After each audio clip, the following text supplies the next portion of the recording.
ஜெனியினுடைய கல்லூரி பணி வந்து 2011 to 13. ஸோ இந்த 2 வருட காலத்தில் நடந்த சுவாரஸ்யமான சம்பவங்கள் அப்படிங்கிறது நினைவில் எப்போதுமே இருக்கக்கூடியது.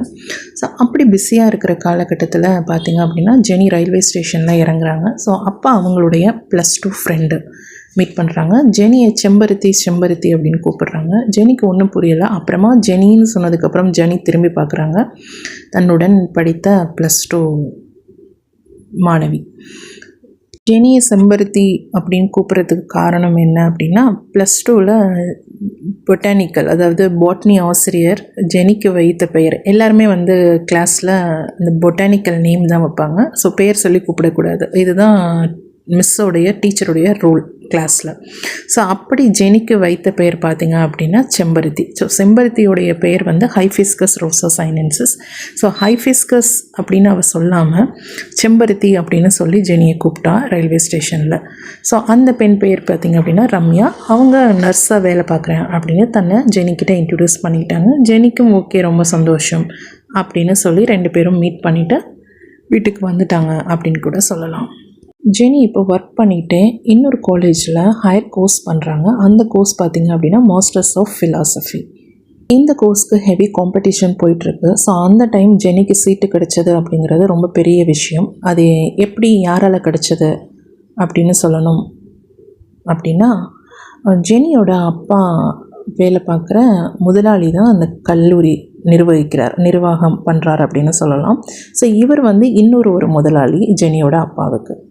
ஜெனி தன் அப்பா கிட்ட தான் ஹையர் கோர்ஸ் பண்ணணும் அப்படின்னு சொல்கிறாங்க. ஸோ அப்போ ஜெனியோட அப்பா இந்த கல்லூரி முதலாளியை பார்த்து கோரிக்கை வைக்கிறாரு. என்னுடைய பெண் வந்து இந்த மாதிரி அடுத்த ஹையர் கோர்ஸ் பண்ண விரும்புகிறா, உங்கள் கல்லூரியில் சீட்டு கிடைக்குமா அப்படின்னு கேட்குறாரு.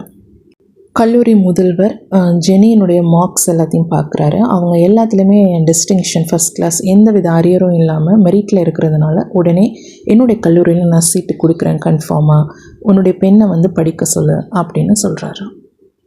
அப்படி கிடைச்சது தான் ஜெனிக்கு masters of philosophy college seat. இதை வந்து அந்த ஆர்டரை வந்து கல்லூரி முதல்வர் என்ன பண்ணுறாரு அப்படின்னா, கல்லூரியுடைய தாளாளர் கல்லூரி முதல்வருக்கு ஆர்டர் போடுறாரு, ஜெனிக்கு கன்ஃபார்மாக ஒரு சீட்டு வைங்க அப்படின்னு. ஜெனி கல்லூரிக்கு போனதுமே எல்லாருமே கேட்குறாங்க, நீங்கள் சேர்மனோட ரிலேட்டிவா?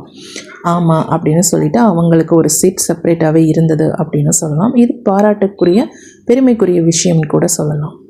ஸோ ஜெனி இப்போ சைமல்டேனியஸாக ஒர்க் பண்ணிக்கிட்டே பார்ட் டைமில் படிச்சுக்கிட்டும் இருக்காங்க. ஸோ அந்த பார்ட் டைம் ஆஃபர் அப்படிங்கிறது ஜெனிக்கு அந்த கல்லூரியோடைய தாளாளர் அவர் தெரிந்தவர்னால அந்த ஒரு சலுகை கிடைத்தது அப்படின்னு கூட சொல்லலாம்.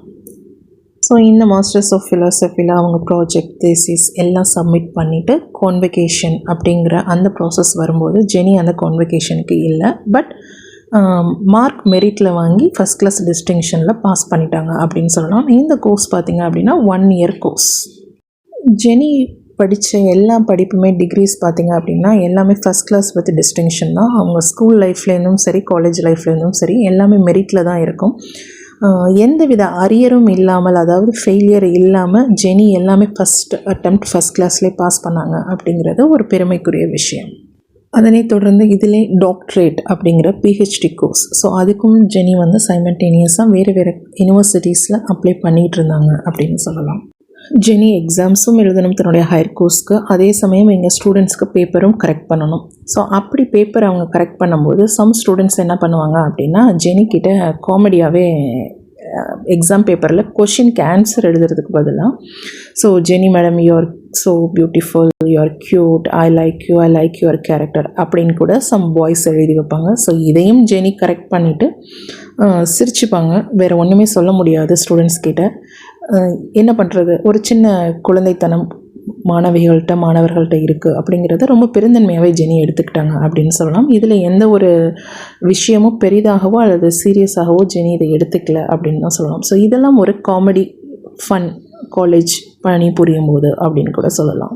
ஸோ ஜெனி ஒர்க் பண்ணிகிட்ருக்க காலகட்டத்திலே ஜெனியினுடைய பெயர் பார்த்திங்க அப்படின்னா யூனிவர்சிட்டியோட லிஸ்ட்டில் வந்துருச்சு. அதாவது அசிஸ்டன்ட் ப்ரொஃபஸர் ஜெனிஃபர் ஜோஸ்பின் அப்படிங்கிற அந்த நேம் போர்டு அப்படிங்கிறது வந்துருச்சு ஜெனிக்கு. இது கல்லூரி நிர்வாகம் கொடுத்த ஒரு ப்ரமோஷன் அப்படின்னு கூட சொல்லலாம் ஜெனிக்கு. தன்னுடைய அம்மா ஹையர் ஸ்டடீஸ் பண்ணணும் அப்படின்னு நினைக்கிறாங்க. ஸோ அதுக்காக ஜெனியோட அம்மா யூனிவர்சிட்டியில் படிக்க போகிறாங்க. ஸோ அப்போ ஜெனி பார்த்திங்க அப்படின்னா தன்னுடைய அம்மாவுக்கும் வந்து சொல்லிக் கொடுக்குறாங்க. சொல்லிக் கொடுத்து எக்ஸாமில் எல்லாத்துலேயும் பாஸ் பண்ண வைக்கிறாங்க அப்படின்னு சொல்லலாம். ஸோ ஜெனி வந்து தன்னுடைய அம்மாவுக்கும் கிளாஸ் எடுக்க ஆரம்பிச்சிட்டாங்க வீட்லேயே அப்படின்னு சொல்லலாம். ஜெனியோட அம்மா சிலபஸ் படிக்க மாட்டாங்க. ஸோ ஜெனி சொல்லக்கூடிய அந்த கருத்துக்களை கேட்டுட்டு அப்படியே போய் எக்ஸாமில் எழுதி பாஸ் பண்ணுறது தான் ஜெனி அம்மாவனுடைய ஒர்க்கு. அப்படி பாஸ் பண்ணியே ஜெனி அம்மா ஃபஸ்ட் கிளாஸில் டிகிரி வாங்கிட்டாங்க அப்படின்னு சொல்லலாம். ஜெனி போடக்கூடிய காஸ்டியூம் பார்த்திங்க அப்படின்னா சாரீ, ப்ளவுஸ். ஸோ இதுதான் முக்கியமாக இருக்கும், ஏன்னா கல்லூரியில் பணிபுரியறதுனால. ஸோ இந்த காஸ்டியூம்ஸ்லாம் யார் டிசைன் பண்ணி தருவாங்க அப்படின்னா ஜெனி அப்பாவனுடைய ஃப்ரெண்டு தான். ஸோ இந்த டைலர் பார்த்திங்க அப்படின்னா இவர் பேர் அசோக். ஸோ இந்த அசோக் தச்சு கொடுக்குற ப்ளவுஸு தான் ஜெனியினுடைய காஸ்டியூம் கல்லூரி நாட்களில், கல்லூரி பணியின் போது அப்படின்னு சொல்லலாம். ஸோ ஒரு நேர்த்தியாகவும் ரொம்ப அழகாகவும் இருந்தது ஜெனியோட லைஃப்பில் அப்படின்னு சொல்லலாம். ஸோ இதில் மிக முக்கிய மரியாதைக்குரிய நபர் அப்படின்னா இந்த டைலர் அப்படின்னு கூட சொல்லலாம். ஜெனியினுடைய வெற்றி அப்படிங்கிறது தனித்துவம் கிடையாது. ஸோ ஒரு தனி மனிதன் அப்படிங்கிறது வெற்றி பெற இயலாது. இத்தனை மனிதர்களுடைய ஒத்துழைப்பும் அன்பும் நம்பிக்கையும் அரவணைப்பும் இருந்தால் மட்டும்தான் நம்ம வெளியில் வேலை செய்யவும் முடியும், படிக்க போகவும் முடியும் அப்படிங்கிறத எல்லாருமே தெரிஞ்சுக்கணும். ஸோ இத்தனை மனிதர்களுடைய ஒத்துழைப்புனால தான் ஜெனியினுடைய வெற்றி அப்படிங்கிறது உறுதியானதுன்னு சொல்லலாம்.